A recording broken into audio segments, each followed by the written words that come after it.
ఈ కథ బద్ దోపిడీ తర్వాత జరిగింది. ఆ దోపిడీలో ముహమ్మద్ చాలా సంపదను హత్యలు, దోపిడీల ద్వారా సంపాదించాడు. బద్ విజయంతో ముహమ్మద్ మరింత బలంగా మారాడు. తనకు వ్యతిరేకంగా ఉన్న విమర్శకులను తొలగించాలనే ధైర్యం కలిగింది. మదీనాకు వచ్చిన ముహమ్మద్ను ఇష్టపడని వారందరూ ఆయనకు శత్రువులుగా ఉన్నారు. ఆ రోజుల్లో శత్రువుల మీద ఎగతాళి, విమర్శలు విసరడానికి అత్యంత శక్తివంతమైన ఆయుధం కవిత్వం.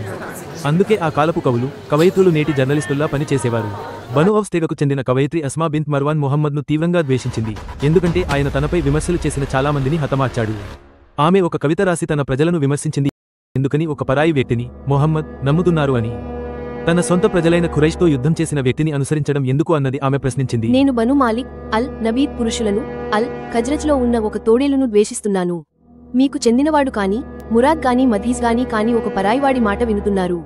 మీ పెద్దలను హతమార్చిన తర్వాత అతని నుండి మంచిని ఆశిస్తున్నారా? వంటకాలు మగ్గుతుంటే ఆకలితో వాడిపోయిన వాడు సూప్ కోసం ఎదురుచూసినట్టుగా ఆ పరాయివాడిపై అకస్మాత్తుగా దాడి చేసే గౌరవం ఉన్న మనిషి మీలో లేడా? అతనిపై ఆశ పెట్టుకున్నవారి ఆశలు నరికివేసే వాడుకడైనా లేడా? అది విన్న ముహమ్మద్ తీవ్రంగా కోపగించాడు. మర్వాన్ కూతురిని నాకోసం ఎవరు తొలగిస్తారు? అప్పుడు ఉమైర్ ఇబ్న్ నదీ తన చేయెత్తాడు. నేనే చేస్తాను రసూలుల్లా. రాత్రివేళ ఇబ్న్ నదీ ఆ కవయిత్రి ఇంట్లోకి నిశ్శబ్దంగా చొరబడ్డాడు. అస్మా తన చిన్న పిల్లల మధ్య నిద్రిస్తున్నది. ఆమె గర్భశిశువు తన వక్షోజం పాలు తాగుతూ పడుకుంది. ఉమైర్ ఆ పాలను తాగుతున్న శిశువును పక్కకు విసిరేశాడు. తర్వాత తన ఖడ్గాన్ని కవయిత్రి శరీరంలో దించి చంపేశాడు.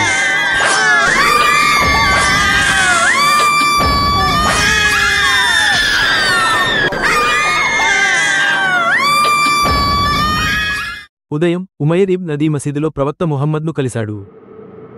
నీవు మర్వాన్ కూతురిని చంపేశావా? అవును రసూలుల్లా. ఓ ఉమైర్, నీవు అల్లాహ్కి ఆయన రసూల్కి సహాయం చేశావు. నేను చేసిన పని వల్ల ఏదైనా చెడు ఫలితాలు ఉంటాయా? లేదు. ఆమె కోసం 2 మేకలు కూడా తలలు బాదుకోవు. మేకలు అతి చిన్న కారణం కోసం కూడా తలలు బాదుకుంటాయి.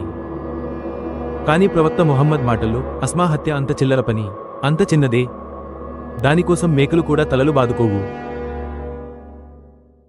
మదీనాలోని ఉమైర్ ఇబ్న్ నదీ తెగ, బను ఖత్మా ప్రజలు అస్మా బింత్ మర్వాన్ హత్య గురించి మాట్లాడుకున్నారు. అస్మా హత్యకు పాల్పడింది ఒక ముస్లిం ఇబ్న్ అదీ. ఆ ఆదేశం ఇచ్చింది మొహమ్మద్. ఇంత దారుణమా? ఉమైర్ ఇబ్న్ నదీ వారి ముందు కనిపించి ఇలా అన్నాడు. అవును, నేను బింత్ మర్వాన్ని చంపేశాను. ఓ ఖత్మా ప్రజలారా,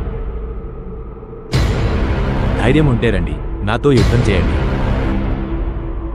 బను ఖత్మా ప్రజలు తీవ్ర భయంతో వణికిపోయారు. వెంటనే ఇస్లాం కింద లొంగిపోయి అదే రోజు ముస్లింలయ్యారు. సరే, మనం చెప్పదలుచుకున్నది ఏమిటంటే అల్లాహ్ తప్ప మరే దేవుడు లేడు మరియు మొహమ్మద్ అల్లాహ్ రసూల్. ఇదే ఇస్లాం స్వరూపం. ఖడ్గం భయంతో వ్యాపించినది. కానీ మా తల్లికి న్యాయం ఎక్కడుంది? మరి మా న్యాయం?